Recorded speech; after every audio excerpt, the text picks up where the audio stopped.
Up, we have folks from FSAB here to discuss their report on the silver bullet recycling containers. A little bit of a background: we had referred this to them to discuss as we were considering options for removal or alternatives for the silver bullets.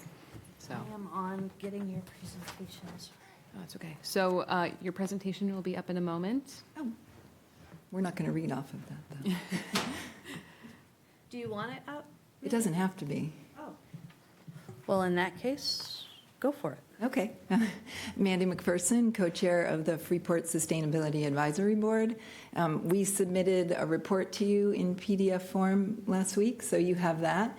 And instead of going through it step by step, it is here on the table for anybody who wants it and available online.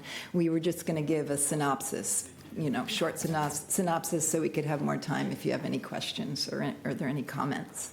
So in 2019, the Town Council made the decision to remove 2 of the 4 silver bullets, leaving Hunter Road and West Street. This was based on issues of contamination and multiple inefficient trips of uncompacted recycling down to ecomaine.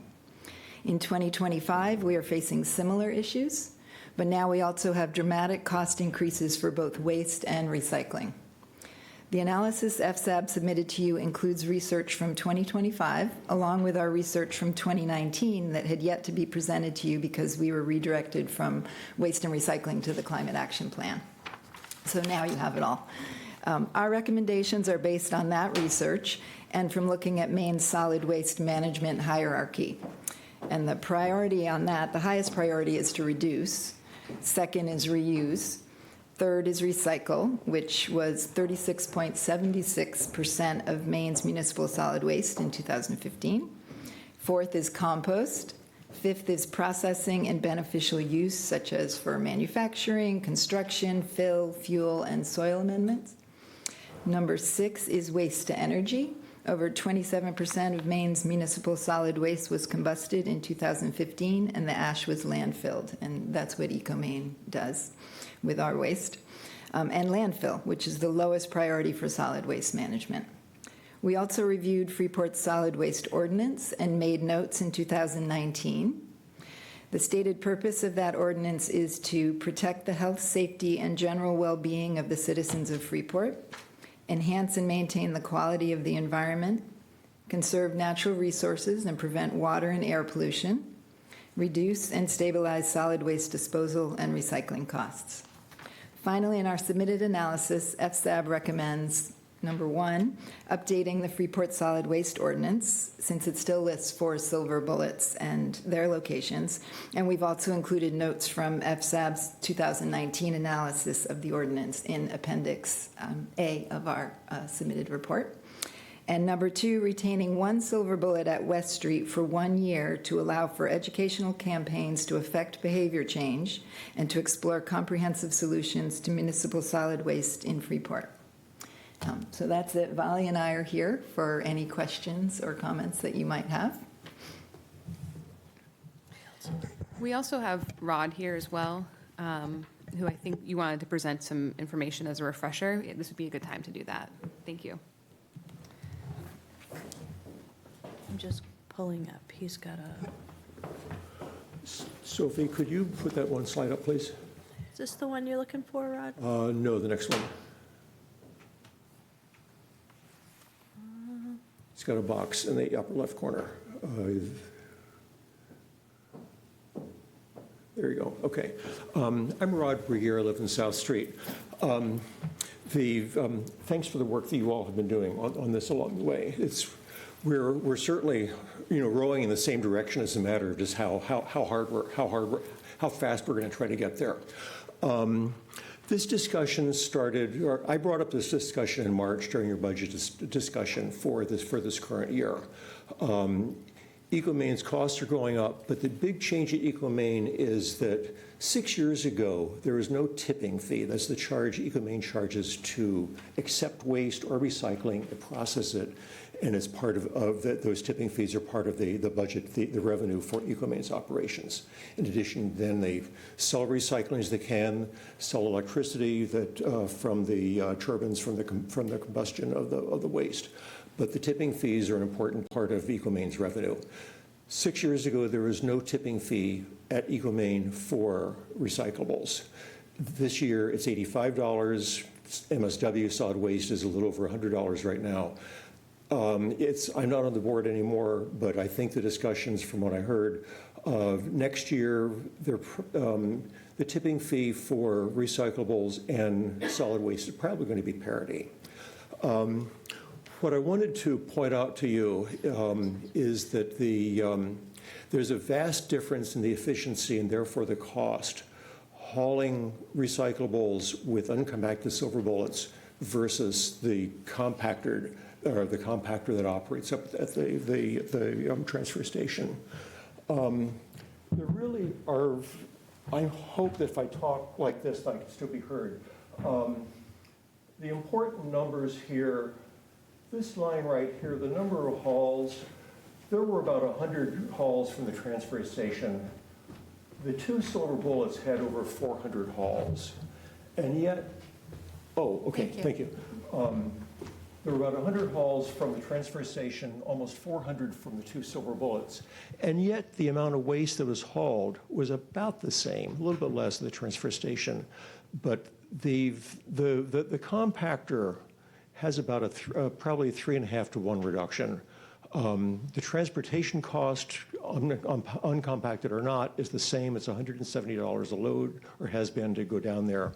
So the overall, this is a year ago, we paid a little less than $20,000 to haul the compacted silver bullets, or the compacted waste from the transfer station, a little less than $20,000.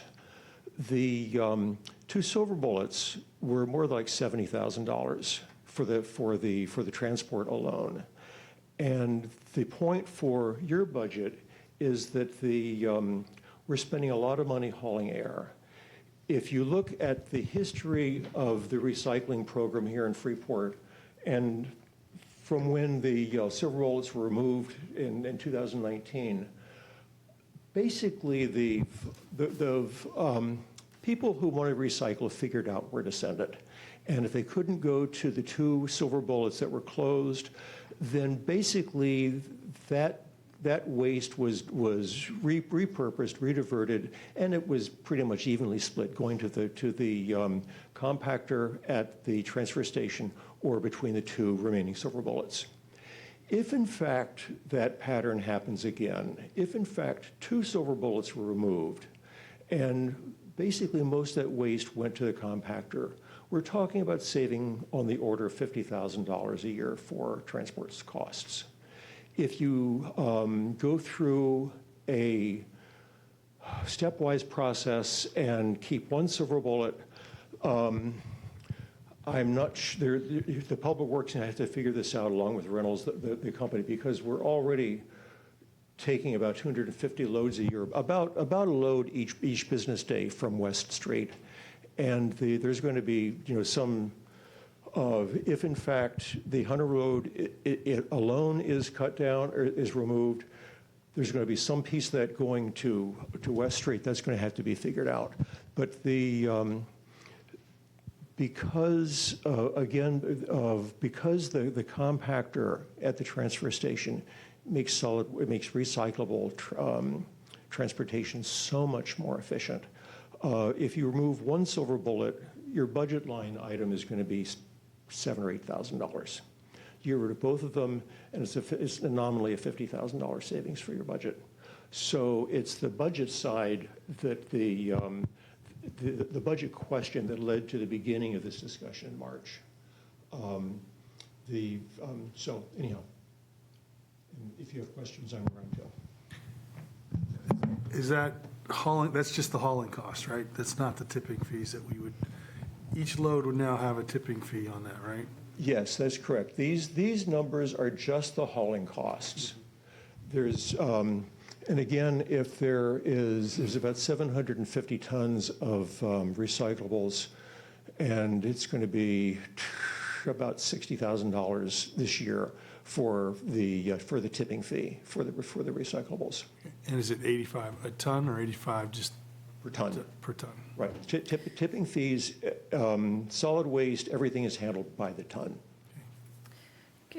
If I can, because Rod so graciously recommended that I take his seat on the ecomaine board, so I can report that the currently coming into the next fiscal year, the tip fee has been established for both recycling and solid waste at $110.75 per ton.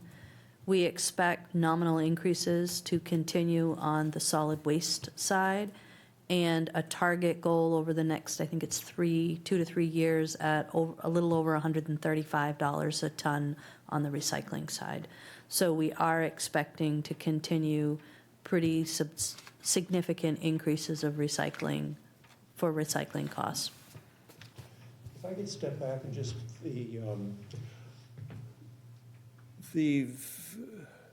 you don't have a lot of control over the various pieces of this. The big one is going to be the quantity of the tonnage that goes down there. And this is the point that I think that I would encourage some kind of a community-wide conversation to actually reduce.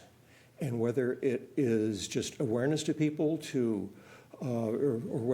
but particularly to start looking at organic waste. It's heavy, and rotten lettuce doesn't burn very well in the incinerator at ecomaine. There's be a huge advantage if, in fact, there were to be a successful concerted effort to remove organics from our waste stream. Okay, thank you. Rod, just real quick, because I want to talk about that reduce piece, which Mandy brought up as well as kind of the highest priority. And I'm wondering if you can talk briefly, we've talked about it before, but the EPR plan, the extended producer responsibility, which I think in addition to the goal is to help manufacturers of the packaging help pay for the recycling, but also since they would have to pay for it, I think the effort is also for them to for that to be an incentive for them to reduce the amount of packaging. But you shared with us before that the effects of that are still quite a ways off, and I don't know if you want to just give us the highlights of that again. Sophie would be more updated than I am, but it's the extended producer responsibility, EPR, is basically a packaging parallel to the bottle bill, where I just bought a new computer, a new desktop, and the cardboard boxes and all the fiber material on the inside, there is a huge amount of waste, which will end up going to ecomaine, and then the cardboard will be recycled into other cardboard. That cardboard box, we as a community are paying for my cardboard box to go down to ecomaine. Extended producer responsibility shifts that responsibility, or some part of that, to the producer of the packaging in the first place. It's part of state law. It's working its way through. The question is always, well, once these monies are collected, what's going to be returned to towns? No one knows, except it's not going to be very much. The biggest change will be if, in fact, the reduction point, Eric, that you're talking about, the waste stream does change. ecomaine is halfway finished building a new recycling separation facility.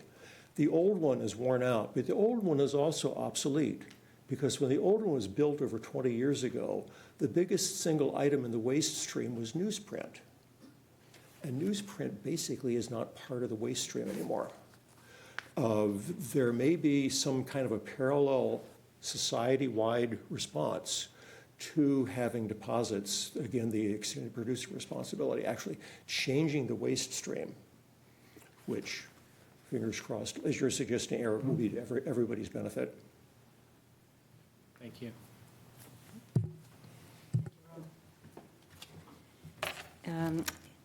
Thank you so much. I hope that you guys had an opportunity to read the report that we sent along.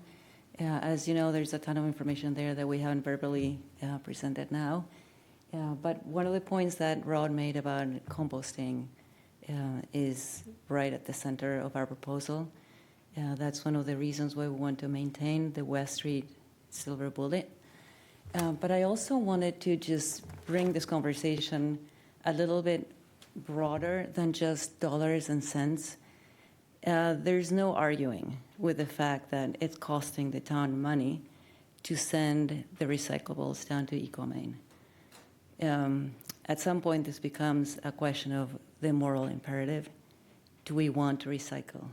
Do we want to do our part to make sure that we don't continue to extract materials, raw materials from the earth to just make more recyclables that are not processed at the facility? Because if you make it very inconvenient for residents to recycle, which you would if you were to remove the 2 silver bullets, you can expect a reduction in recycling rates in the town of Freeport.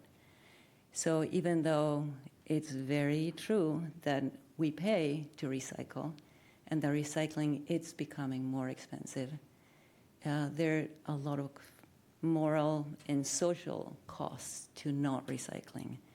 One of them is extraction. The other one is just there are all kinds of problems associated with landfills, which includes toxic materials being leached. It includes air pollution, water pollution, social justice. I mean, these landfills happen to be always located next to communities that are more disadvantaged. So I'm here to say, yes, I'm a resident of Freeport and I pay, we all pay, we will pay more. Now, do we want to pay a little more and make sure that we still recycle? If you remove the 2 silver bullets, I think you more than likely will see a reduction. The past, we had 4 to 2 silver bullets. We still had 2, and they're the 2 that are centrally located. So people still recycle. It's still convenient. If you're asking residents to go to the transfer station during transfer station hours to leave the recycling, it is more than likely that the rate of recycling in Freeport will drop. We're at about 30s, low 30s in recycling. The state of Maine has a goal of 50%. In Europe, they recycle 70% of the waste. We are way behind in terms of where the world is at on this. And we Americans generate way more than our share of waste than other people in other nations. So I'm just here to say something to consider is not all cents and dollars. And we will absolutely devote a ton of our energy at FSAB trying to educate people so that they can reduce first and reuse and recycle and also compost. So that's definitely super important to do, and we will do that. But we also ask that you don't just say, we don't need to leave a bullet, at least one bullet there, so that people can still continue with the habit of recycling. If people lose the habit, they're not coming back to it. And we know that that is the case with any habit that is a little difficult to follow through with. So hopefully you will consider the cost, but not just the cost, and leave at least one silver bullet in place. Thank you. I'm just going to bring it back really specific again to the reuse in terms of why we suggested keeping one silver bullet. We recognize that there's costs in shipping that, but it's also right downtown. We have a new environmental services person. We have a new communications person. There's a unique opportunity to use that as a place and a touchstone to educate the community. And it's a lot harder to bring them in somewhere or to send out a newsletter or, any of the information we keep putting out to people on the list. And there's a place they're going to be going, and maybe it gets full and then they have to go to the transfer station. Behavioral change will happen because things will happen there. the biggest problem is the boxes, right? Earl says that people don't break down their boxes. They put the recycling in plastic bags. When we were working on this, I went down to Hunter Road, and right there above the sign that says, "Do not bag your recyclables," I take a picture in there, and there's bagged recyclables. So the little signs, they're not always on the silver bullets. Even we put a picture of our sign that we have on West Street near the silver bullets.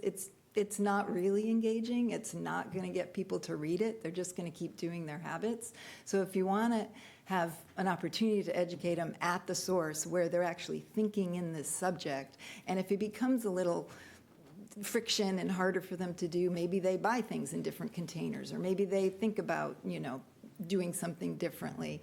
And that's our opportunity. So that's why we chose that one. And that's in our report. And then also talking about composting and really playing up the education there. So, we have a place that's a touchstone for that. So that's why we chose West Street, and that's why we said keep it for a year. We recognize that there's a cost, but there's also an educational component and engagement that needs to happen. And so we have a free place in a way to use that while we're paying that cost. And you don't have, it doesn't preclude you, if something goes awry, you could remove it, at 6 months, 8 months, 9 months. But we set that year just because we thought that would give a full cycle and we could see what's going on and see what happens, because we don't even know what the exact movement of recycling to the transfer station will be yet. And hopefully a lot of people go there and it doesn't change that much at West Street. So we'll see.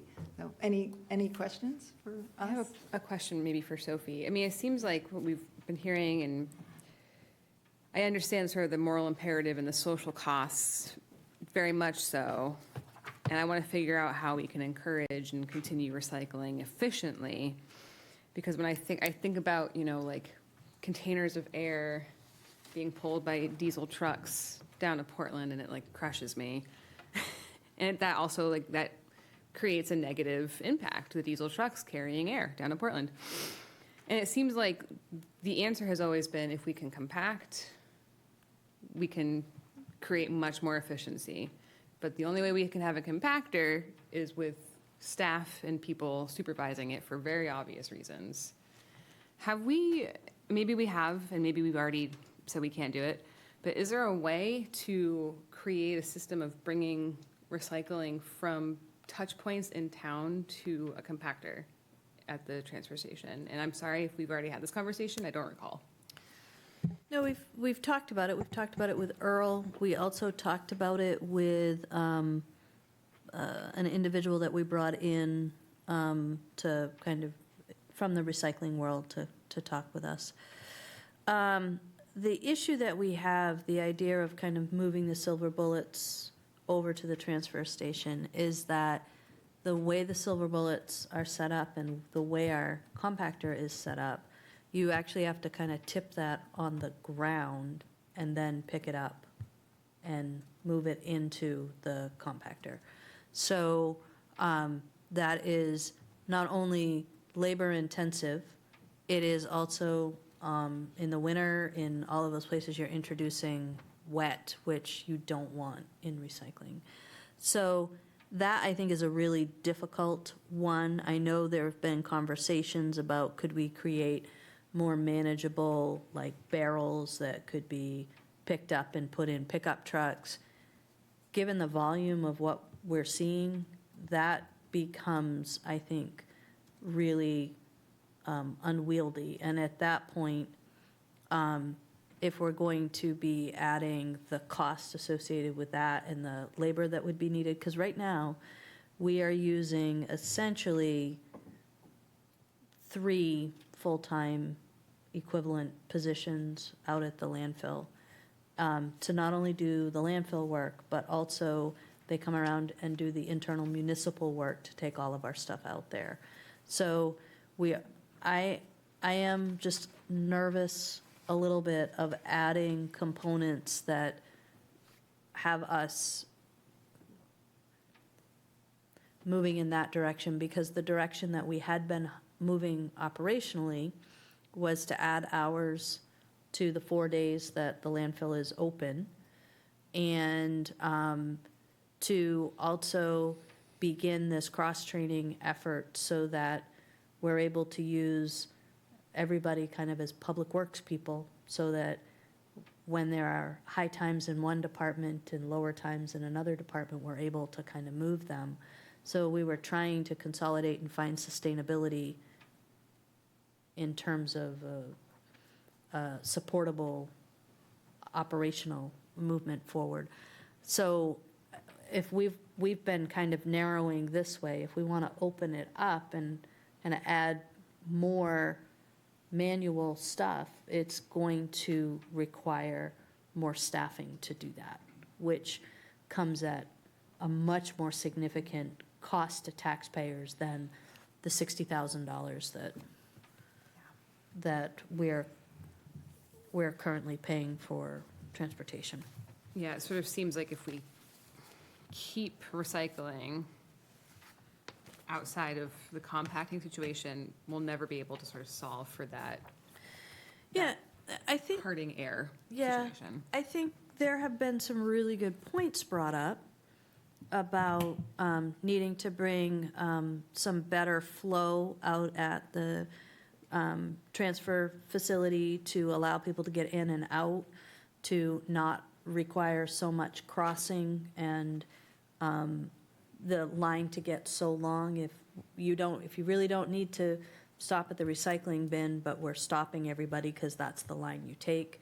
So when we had the recycling person here, we did begin that conversation. It's gonna be a longer conversation that Earl is kind of committed to have in the wintertime when it's slower out there and we can really get out and not hinder operations to sit and watch and plan.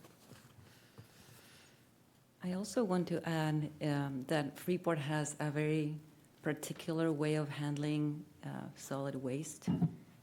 We have a transfer station, which is a huge asset to the town, and people can go there to dispose of their waste and recycling. And then we have 2 haulers, private haulers, who actually go around town picking up. One of them is Pine Tree Casella, and they pick up waste and recycling. If you pick up recycling in trucks, the trucks do have compactors. So any recycling that is picked up at the curbside is compacted before it goes to ecomaine.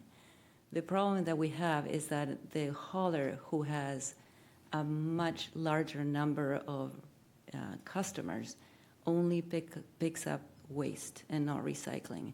So we're left with everybody who hires Jones for trash pickup, going either to the Silver Bullet or the transfer station to dispose of the recycling. But I mean, we spend a lot of time thinking about, okay, how can we compact all this stuff outside of the transfer station? And we looked at a number of ways that you could do that. And they were all very impractical, like Sophia said. So we decided to look at other, just broader options too, which carry problems too to solve.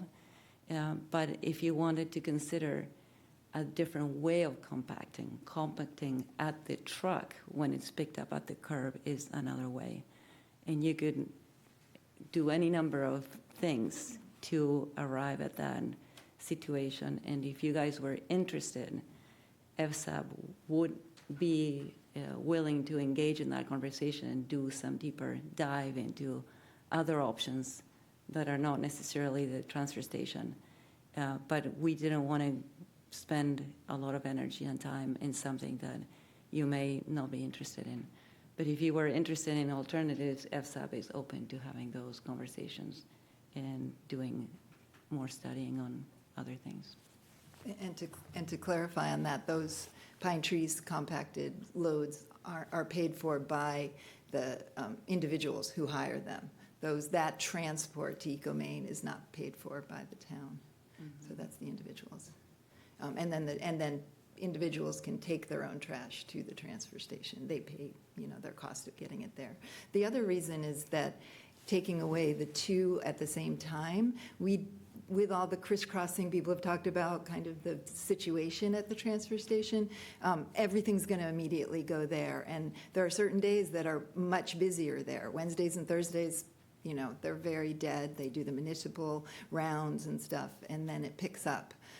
Fridays and Saturdays. So it's going to be a big increase right there. So even with that opportunity, people will have the exact same questions that you had. Why aren't we doing this? Or why are we getting rid of the silver bullets? This gives us that opportunity with signage at the silver bullets to tell them why, to explain the costs and the fact that waste and recycling is going to go up in cost for taxpayers. So it's imperative to actually reduce both the waste and the recycling. So there's that opportunity. And then you can kind of gauge what's happening with Earl now I forget his name, the person at the transfer station, Suzanne's not there anymore, and see it as opposed to it all just immediately showing up there. So that's another consideration we had in our. And also, if you were interested in more comprehensive solutions to waste management, we would have a year to explore other options while people keep recycling and don't lose the practice of recycling. I think one of the strategies of maintaining West Street as a part of the discussion was acknowledging that there's a composting set up there right now. Right. So it leads me to ask the question of who has knowledge, information about the effect of education. We know that the one hauler that does pick up recycling, I think we know this, that the level of contamination is surprisingly high. Yes. So, I mean, there's so many moving parts to this that it's hard to get your head wrapped around it. But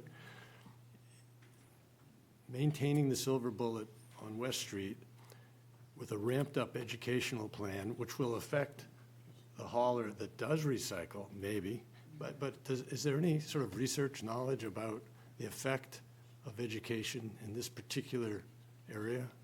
We did, after 2019, we hired an intern that was during the whole summer parked at the different silver bullets and helping people decide what was recyclable and what wasn't. And it actually did make a change. Do you remember, Mandy, what the recycling, We the have some of contamination that. rates, they went down They went down. considerably. I don't know if we have that in the appendix, but it does talk about the intern there. So Yeah. they did go down, and the Pine Tree was the most contaminated.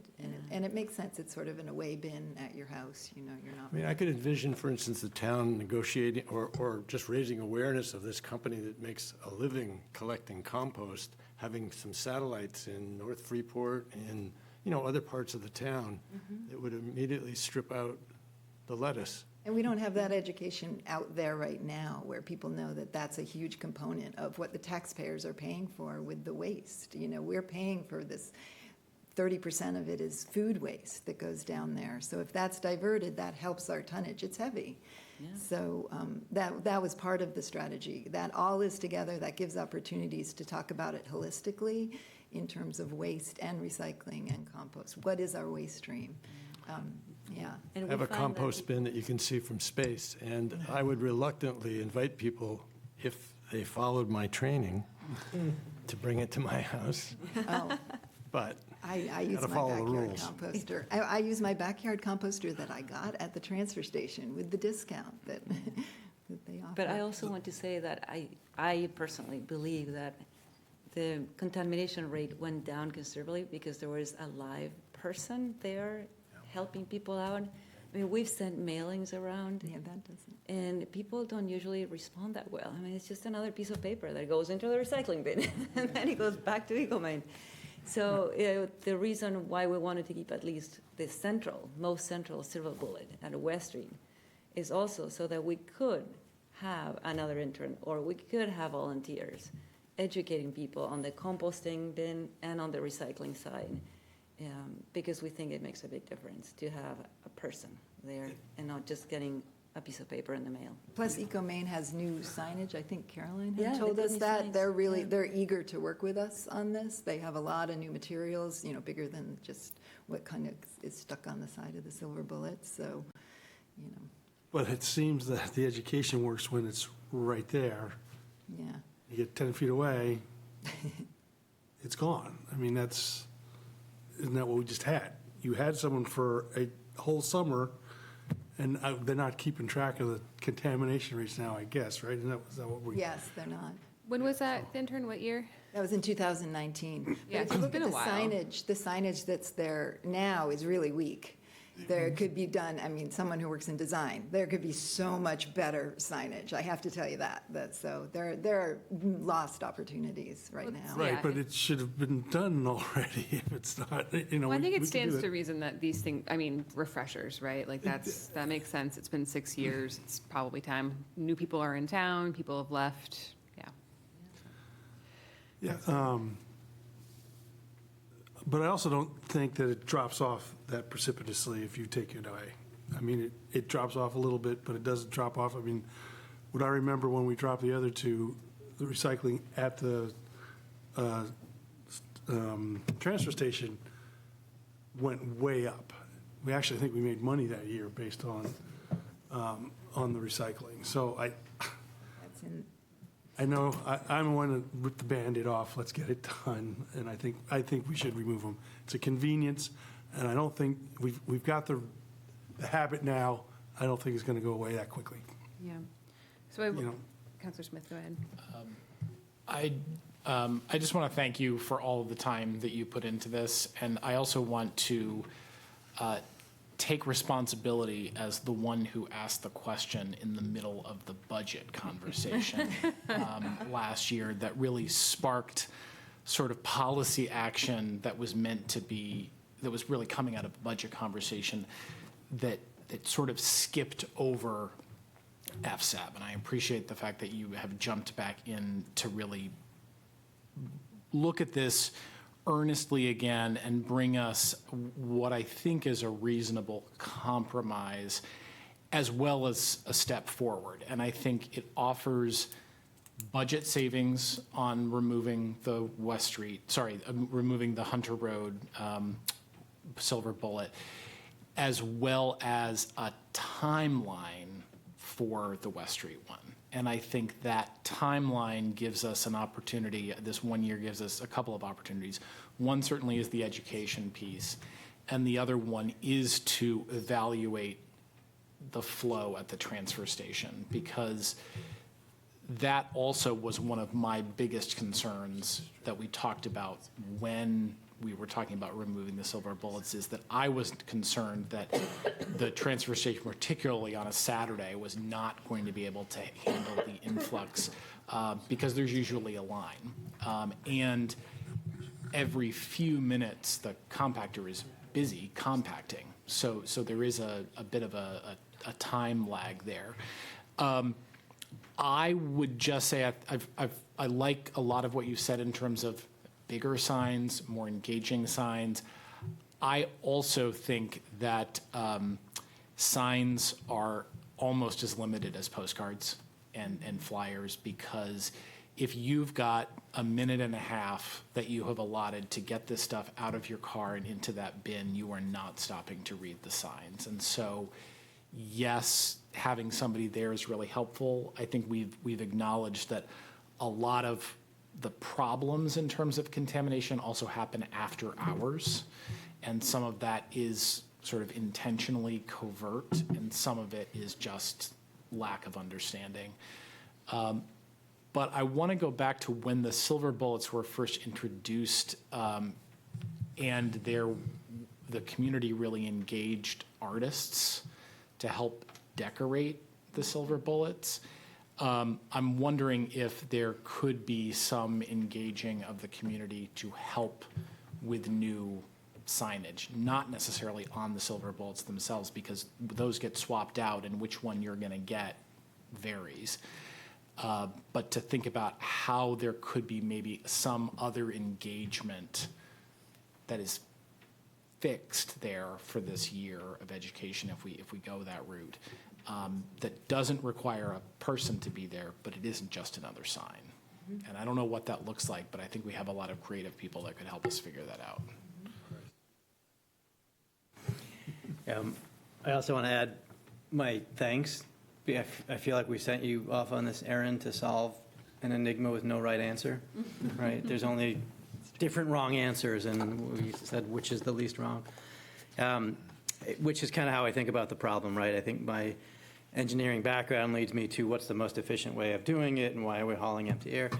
But then the other piece is I think Bali talked about its cost versus convenience, right? So I think a lot of what we do as a town is not the cheapest, not the most efficient, not the most effective, but it's the right thing to do for a number of reasons, one of which is convenience, right? So we could say you have between 12 and 2 on Tuesdays and Wednesdays to renew your dog license, but we don't. We say anytime town hall is open, we will staff it appropriately so that you can come and do that because we know it's more convenient for our residents to do that.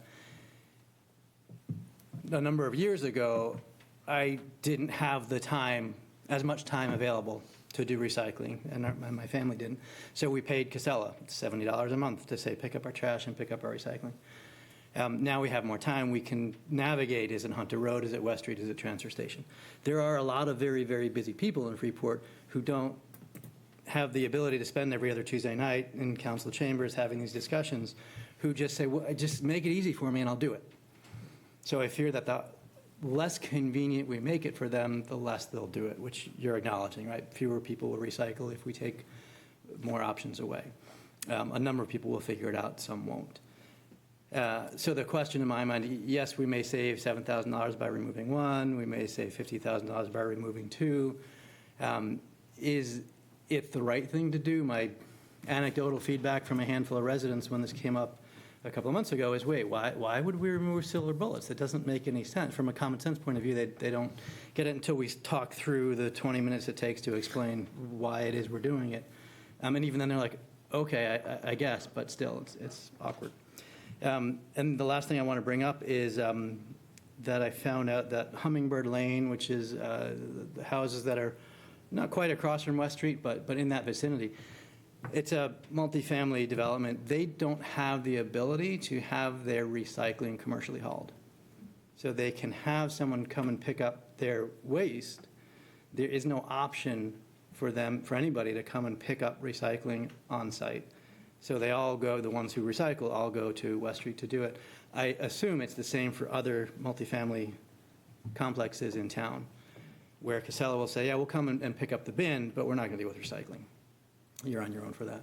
So they don't even have an option. So we're forcing all those people to go to the transfer station. So I'm all for removing Hunter Road, seeing how it goes. We have a number of things we want to figure out as we do that over the next year. I would proceed very cautiously with any further action, but I understand why we're looking at it. And I'm all in favor of what can we do for composting, curbside composting, more compost depots, whatever it takes. Like, there's tons of things we can do. And I love the fact that you guys are dedicated to doing it, so thank you.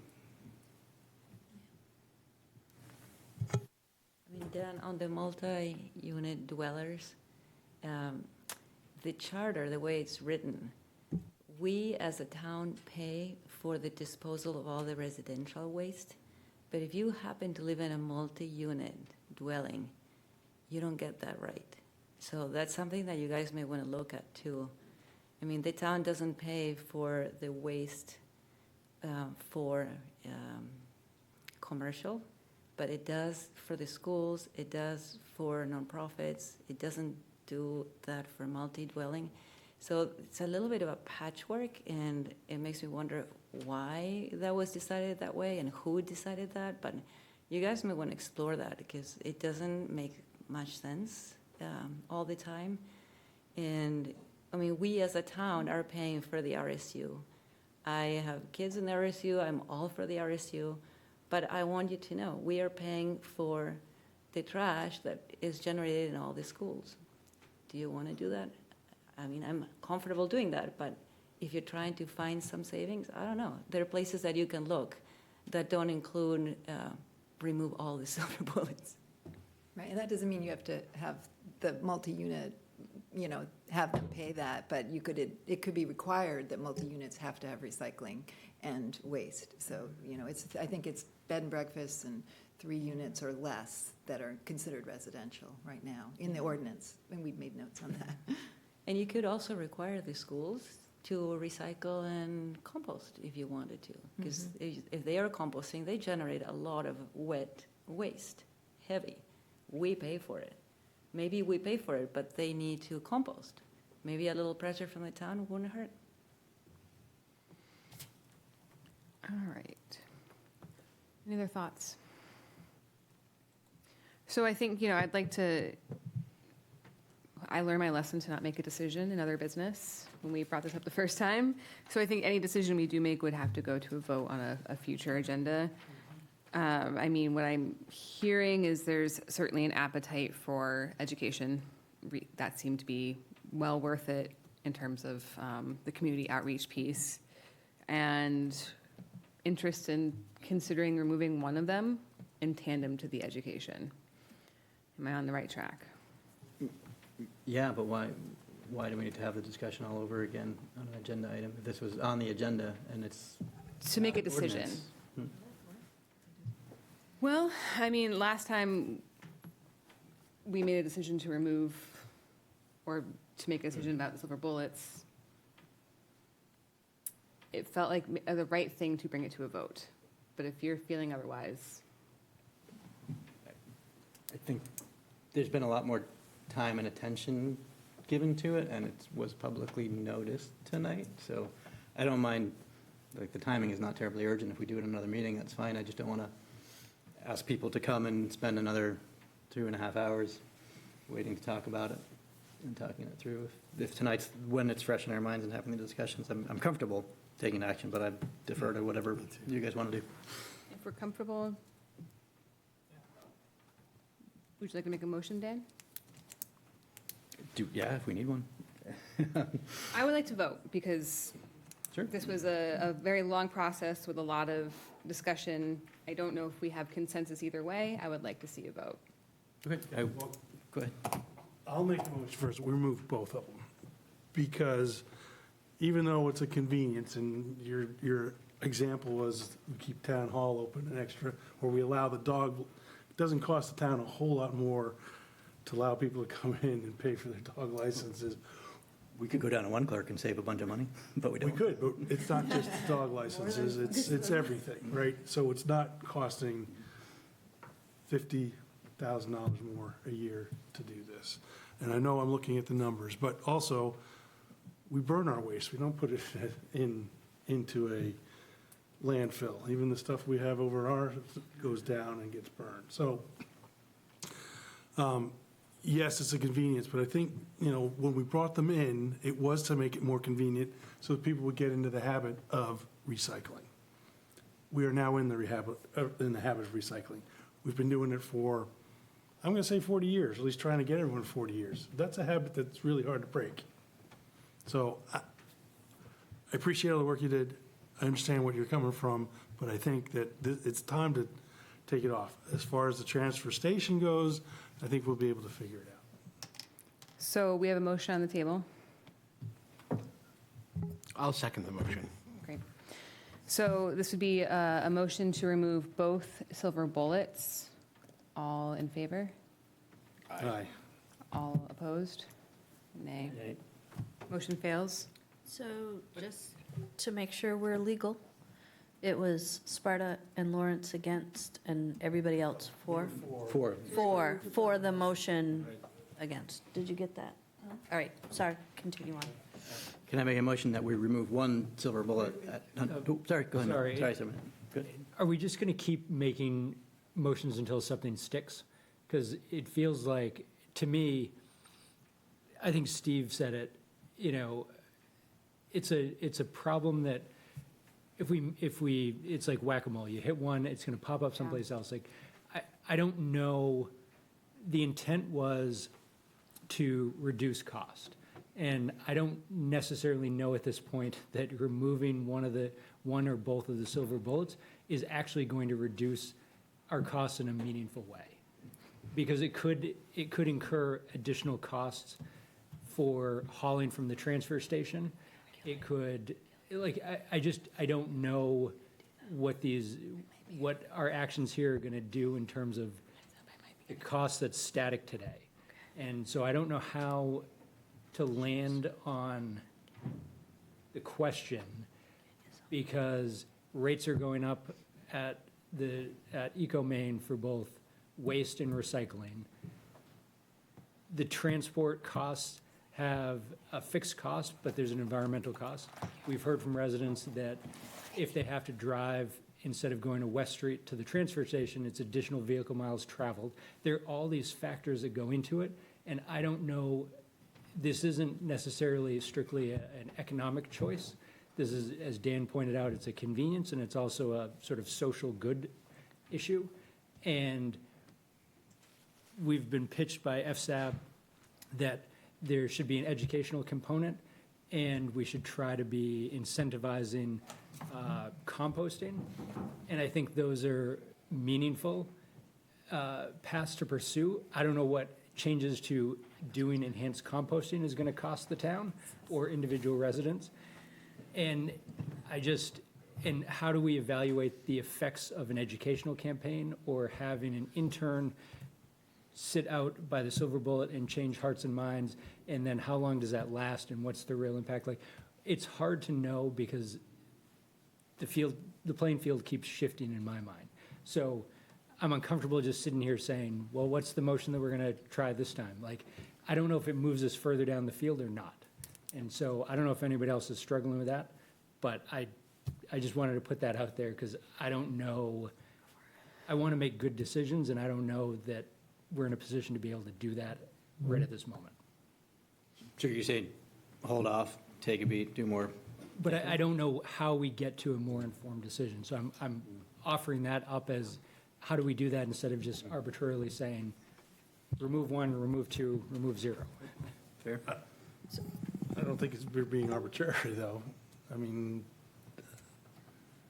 So I want to try this, and I want to preface everything by saying the level of service, which is what you're talking about. You're talking about reducing a level of service that we currently pay for the community, for a variety of reasons, right? That's the question on the table. The determination of the level of service is a council decision. It's a policy decision that has many different factors that go into it. I do want to bring your attention back to the spreadsheet that's at the end of FSAB's presentation, which is actually my spreadsheet, where we talked about assumptions of where waste would go and potential savings. And what it came to is when you think about potential avoided trips, if some of the waste came into the transfer station, I said 65% found its way into the transfer station. The rest of it made its way into the waste, just because I felt like that was kind of what I was hearing from people. The savings is we're talking about $50,000 a year. For So- both silver bullets. To remove both silver bullets. So when you say we don't know what it might save us and we haven't done calculations, there's a whole spreadsheet there, and I can share the Excel that will allow you to play with assumptions. And I do want to just add to that, that's for the near future. Those costs will Continue to rise. that savings will continue to expand as fees increase. Yep, so then the question that council needs to ask itself, which is not a staff question, is the good of recycling worth going from free to $50 a ton to $85 a ton to $135 a ton? Is that delta worth it? When it becomes more expensive to get rid of waste than to burn it, but when you burn it, let's be clear, there is still a landfill component when you burn trash. It doesn't disappear. There is 10%, something in that neighborhood, that needs to get landfilled of the volume. So there is work here that's been done. I would suggest that as a compromise or as an alternative idea, currently staff is trying to regulate and figure out where the hauling trips and the use align. One of the things we need to get the community comfortable with is the fact that a silver bullet with boxes that are below the level of the window by this much is not an overflowing silver bullet. There is still room in that silver bullet to put stuff in. So we have some education around that. So the less trips we take, the better. I am still collecting data from Reynolds on if we're not pulling them out as much, are we getting them fuller? Is there more weight? So that we can collect that data for you as well. FSAB is suggesting that they do more education and outreach. It's one of the reasons that, I understand, we wanted FSAB, was to be able to communicate to the community about these issues. So to maintain the status quo of staff trying to manage recycling, or the silver bullets and the solid waste and the transfer station in the most efficient way we can, allow FSAB to take the next 6 months and do education and outreach, which puts them right about when you're doing your budget, and be able to report back what we see from data will give you, I think, the data points that you might be looking for. I will tell you that in all of the research that I've done about how to maximize recycling, what is the best practice for recycling programs, right off the bat, a recycling program that doesn't have a compactor and isn't supervised, those hit the two worst. Those are the two, that's 1 and 2 of reasons that they don't work. So I think ultimately, I don't know if you're going to get to this, you're not going to get to the same numbers as the transfer facility. However, we are this far into the fiscal year. We are making some shifts. FSAB saying they'll do education. That's one way to quantify it. If we look at our trips per, because the pictures we're taking right now, even though we've put a lot of social media out about break up the boxes, we've used some pretty creative visuals for that. We have more signage that's going up from ecomaine. We can't put our own signage on those silver bullets because we do not own them. They do not, we're not allowed to modify them. So another suggestion that had come in was to make the windows smaller, so it required people to have to break things up. We tried to do that. They will not let us modify them. Another suggestion was to to close them up a little bit more. Can't do that. So, if you're concerned that you don't have the data, I'm the big one, right? If you don't feel like you have all the information, then we should do more to get you information. At the end of the day, I don't think you're ever going to get the finances where you can say, it makes great financial sense for Freeport to recycle. There might be other metrics where it makes good financial sense to recycle, but I don't think you're ever going to get the numbers to say this works great and is a savings. And so it really becomes this balance of public policy, which is 100% what we can afford versus what we want to do. Where is that sweet spot kind of with that? So my very long-winded way at 8:45 of saying another option you have is to take FSAB up on their offer, to have staff continue to do the research that we're doing, but instead of waiting a whole year, get us into May or June of next year. My number one concern, I mostly love this or support this, but educational outreach in the winter, I can imagine is not what we're looking for. I think a lot of what you do or your intern does is face-to-face, and we're not sticking somebody out in January all day doing that. So that's my one wrench here. So would it? And, well, the other thing about the education is you got to be right there the whole time. You can't, because as soon as you get away from it, we're going to go back to the same way we did things. Some people won't, but you're going to have people moving into town that don't know. So it's an ongoing thing.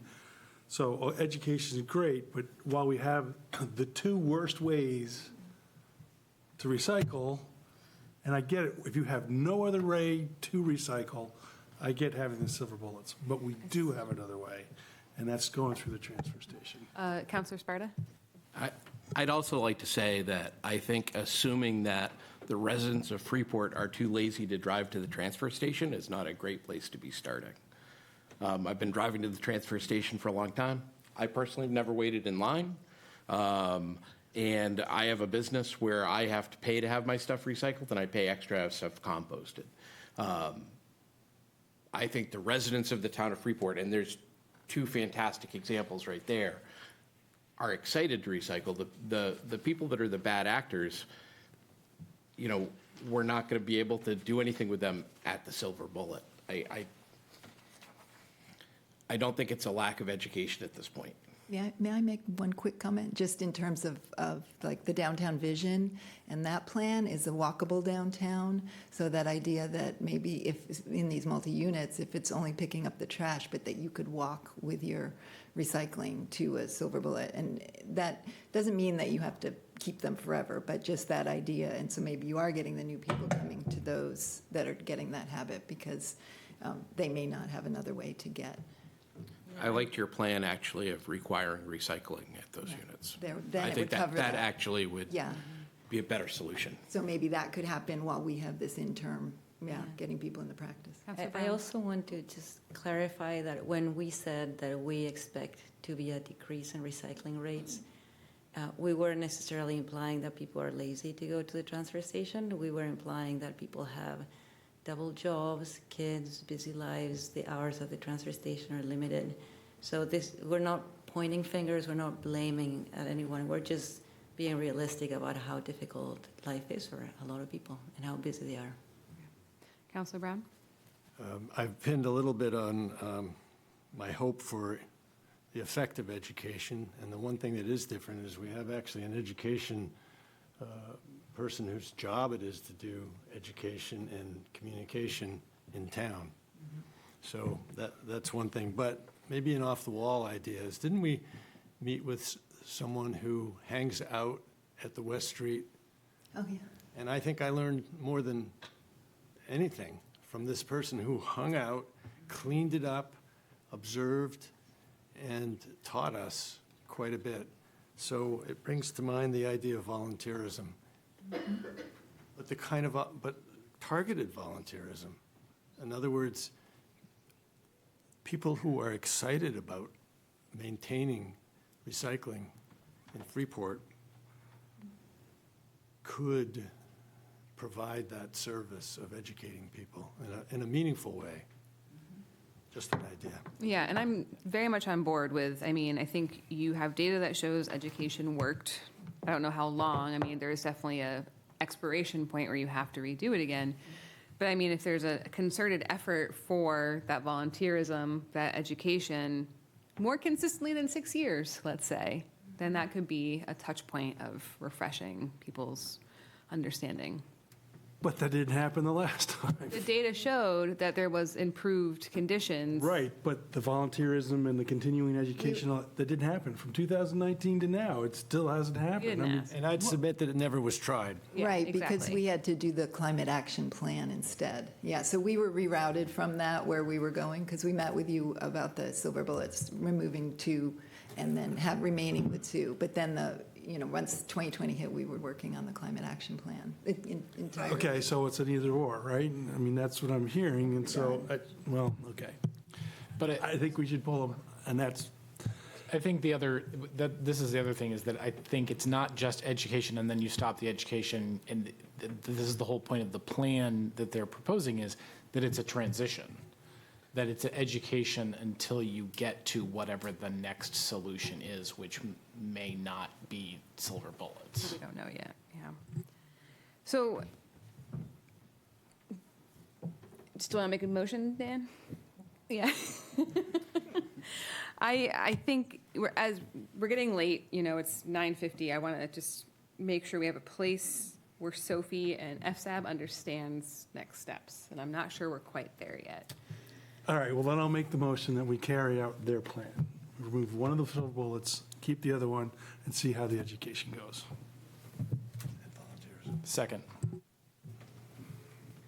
Okay, any other discussion? All those in favor? Aye. Is it carried? Were there no nays? Anyone, I think that was everybody. Everybody, yeah, Yeah. everyone. The other thing I'd like to add to that, maybe we put a metric on there that say, if this is what we are, we'll keep the bullet. And if it's not there, we don't have to have this discussion again, because we did this when we removed the first two. So, And here yeah. we are talking about it again for the same reasons. Right, I think you're spot on, because I think what we can't leave without discussing is, we can't just say we're doing it, we need the plan. So is that something that staff and FSAB can work together on? I think, Caroline, you're the staff person on FSAB, so that can be a discussion at the next FSAB meeting. I don't want to get in trouble with Tom. So tomorrow night at FSAB, one of the agenda items is talking about education for the coming year. So I think the committee can have an initial discussion on education for this specific component, come up with a framework, and I'd say we'll commit to coming back to you with a plan by January. So, no? So you can know what they have planned. With a metric on what do we go to stay, to keep it, Yeah. and what we don't. January's fine. January's. January's fine. So we, and I think that's actually good timing, because that is when we get into thinking about our year. Yeah. So, yeah, that works. Okay. Thank you. Thank you both very much for being here. And Rod, thank you for, you left the board and you continue to come. Take education shifts. Okay, thank you. And I just want to thank you because this is really, like you said, a problem with no easy solution. Yeah. So I appreciate all the comments. We've actually heard all those comments a million times over, and we still can figure out. But I appreciate your Yeah. willingness to try something. And this isn't the end, so buckle up. But I think we're working it out. We're having the conversations. Councilor Brown. I just want to make a parting comment that a request for sort of a brainstorming attitude towards volunteers, scouts, I don't know, some new way to think about pulling in volunteers for a very specific task, West Street, Yeah. education, hour by hour, I don't know. It's crazy, but that's what brainstorming is, opening doors to new ways of thinking, so. Yeah. Thank you, Ken. Perfect. Right. Bye, guys. Thank you, thank you, thank you.